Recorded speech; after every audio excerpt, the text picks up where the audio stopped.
All right? I'm back to drinking. I'm disgusted with myself. I was in Atlanta this week. I didn't drink Wednesday, and I didn't drink Thursday.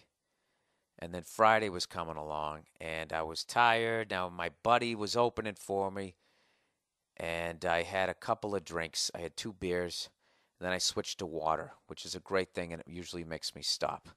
But the thing was, is I left the Punchline in Atlanta. That's where I was at. I was at the Punchline, and I walked across the street to this Club 290. And when, I don't know, somewhere walking from the Punchline across the parking lot to Club 290, I then switched back to alcohol. I don't know what happened. Jesus Christ. Hear my phone ringing in the background? How many times can it ring before you realize either I'm not home or I'm not picking it up? It's probably some fucking telemarketer. Oh, Jesus. There you go. Person finally quit. So shh.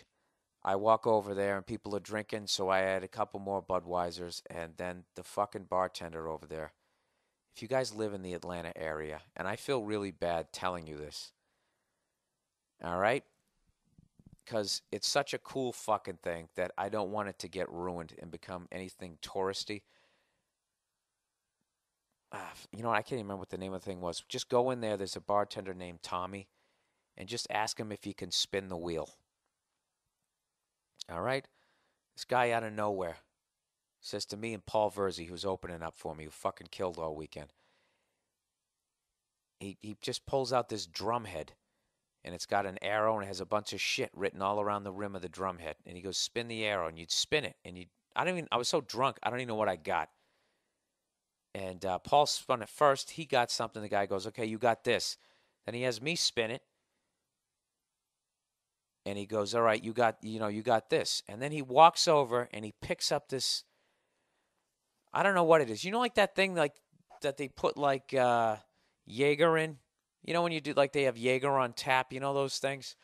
He basically picked up something like that had a door on the front of it, and he just puts it on top of his head, and he's just staring at us. And all of a sudden, he opens the door, and he has this dumb, cross-eyed look on his face, and he starts singing/rapping, I don't know what.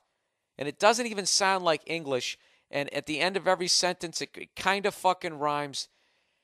And right as you start to figure out what he's saying, he stops, makes a weird face, and slams the door right in his face. It's the most fucked up thing. When he first did it, I was like all defensive, like, is this guy going to make me look like a fucking asshole? And then right as I caught on that he was just acting like an idiot, he slammed the door on himself. And it was the best fucking laugh I've had in like 3 months. I can't even imitate what he did. And that was just for Paul. So now he's standing. He just slammed the door, this fucking thing right in his own face, this little door. And now he's just standing there looking at me, but he's not looking at me. He's got this fucking thing on his head, and I know I'm next. And all of a sudden he opens the door again. He's got that same dumb look on his face. And he said, Bill Burr, I can't even fucking do what he was doing. And me and Paul at this point are like pounding the bar, fucking dying laughing.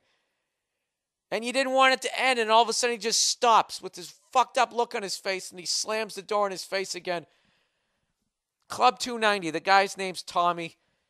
Just hang out there, I'm telling you. Out of all the fucking weird shit I've seen in bars with people doing tricks with matchbooks, people telling you jokes and everything, was the most unique fucking thing I've ever seen in my life. And it's called the Club 290. Just go in there. Whatever, that's it. The next night I was going to bring actually my video camera and videotape it and put it up on YouTube, but I didn't want to because YouTube ruins everything. Because everything then becomes mainstream and it can't be, it was just this cool underground thing. So what I did to keep it underground was not videotape it and then fucking talk about it on my podcast. What an asshole.